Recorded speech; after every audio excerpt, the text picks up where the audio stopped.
So, you want to know what happened to them odd little fat bolts that kept showing themselves in the mix? So I've just put a socket on in a vise. Just put a socket in a vise. Socket on again. Crank it on. Give it a bit of a pull. Swap it over. Wind it down. Obviously, I've already wire brushed the nuts, so the thread is nice and clean. Lovely. Easy peasy lemon squeezy. Brought them back to life. Because you just never know. Look, you just put one in there. Crank it. Cranky doodle dander it. Just break the rust, you know. Oh, that was a bit. Oh, that's a bit of a tough one. So let's bring it up a thread or two. Now she's released. Let's wind her down a thread or two, just to clean the filth out of it. That's a bit. That one's a bit tougher. No big deal. Let's do that with it, and then release it off again. Easy peasy. Easy peasy. Bringing them back to life. Ready to go back in the stores. So that's what happened to all them little bolts that kept showing up. So here they are, all broke loose, all threaded up and down, given a little bit of drink of WD-40, and voila, on the shelf they go. Now, okay, you're not going to use them to bolt some nuclear power station together or nothing, but you know, maybe you'll use one in a project. Maybe you'll weld something onto it, use it as welding. There's a million and one uses you could use them for.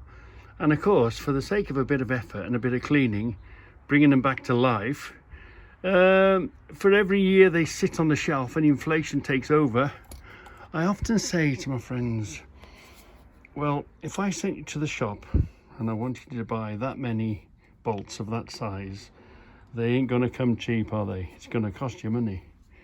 So for the sake of a bit of time, clean them, oil them, crack them open, put them in a jar every year that goes by, saving you money. Yeah, and then eventually, if you do it enough times, you end up with a whole load of them like this. So for speed and convenience, I'll just get all these, throw them in the gallon jar, maybe sort them another day. So you know you've got a gallon pot full of them. They only have to save the day once, don't they? You only have to go in there in, okay, maybe 10 years time, and this is exactly what we're looking for. And it's been worth its while, hasn't it? So they've come out nice and clean. Oh, they're all coming out just fine, look. Now they've had a good cleaning and a rubbing and a mixer.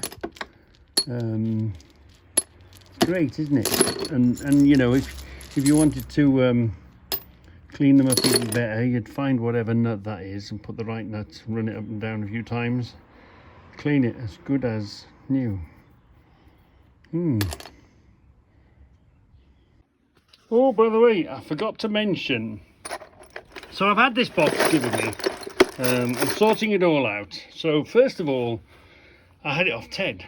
So now, which he was before anyway, I've done quite a lot with Ted. But now he's a fully paid up lifetime member of the Reggys Nuts and Bolts Club. So first of all, instead of throwing that box away or giving it to the scrap man, he's giving it to me. So I've put everything on the shelves. So at any time he wants anything out of here, he just, Reggie, have you got one of these? Have you got one of them? The whole resource is his. If I've got it, he can have it. So when you contribute and put in, you can take out. That turns you into a fully lifetime paid up member of the Reggie Nuts and Bolts Club. Okay, they're not in your shed buried, but they're in here and anyone can have access to them. Well, any full paid member that adds to it. So that's how it all grows. That's how it all, you know, a little give and a little take works out just fine. So for speed and convenience now, we'll all this stuff, there's lots to sort out. There is lots in there, but it's a pain in the butt, you know, nails and pop rivets and screws, all the fine stuff. I'm not very good at that. So anyway, what we do with this now is we take it along and we put it down low in the shelf of doom down in the bottom corner, and that now is jars of YTBS yet to be sorted. So that in the winter, when Strictly Come Dancing or Dancing on Ice comes back on television, and on a Saturday night she's watching that and I can't watch anything else, I'm barred to the shed. Well, maybe I can sort out my just one jar at a time, my YTBS jars. Meantime, they're in there, and there'll be a row of them in there, in the corner of doom down below. So there's my YTBS jars, yet to be sorted. And I know you were thinking, Reggie, why on earth do you want to build up such a why do you want to build such a stock of jars? Why do you want to carry such a large amount of jars? Well, because you never know when something like this is going to arrive. And it's completely wiped out that little supply of jars. I think I've got, I don't know, did I move them or did I transfer them? Oh no, I've got some here, but my jar storage has been well hammered by the last arrival, hasn't it? So always keep every jar all the time, because you just never know when the next delivery is going to arrive, because I've still got one to arrive yet. I've still got one more, you know, my big batch of new stuff. I've still got a batch of new stuff on its way. I'm gonna have to look at the other film. Where did I put that you know, we made a whole jar of fixings, didn't we, of tech screws. So I'd like to put these next to them, but the question is, where did I put them? Let's put this there. Let's put this one in there. Nice big pot, and let's put this one there. But there is another jar in here. Do you remember we put it in there the other day, didn't we? What the hell? Where the hell are they now? I'm going to redo all these. I'm going to, do you know how it's supposed to work, as if it's on the front here, it's on top? Well, I'm going to have to do that again, aren't I?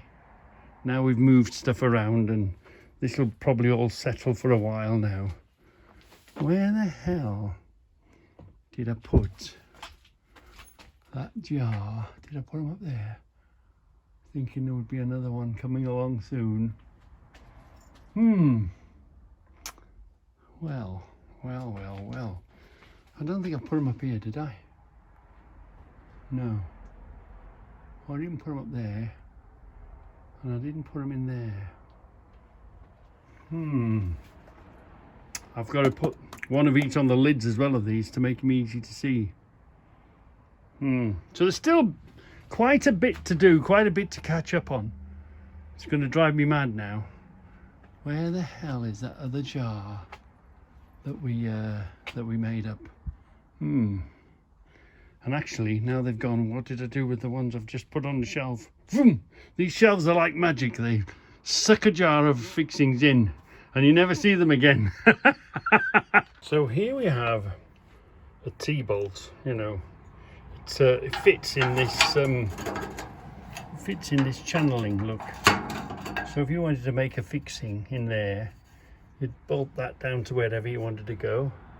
And then if you wanted to put something, it gets a grip and it holds there. But again, it looks a bit unloved and rusty. So let's bring this back to life. See what we can do with it.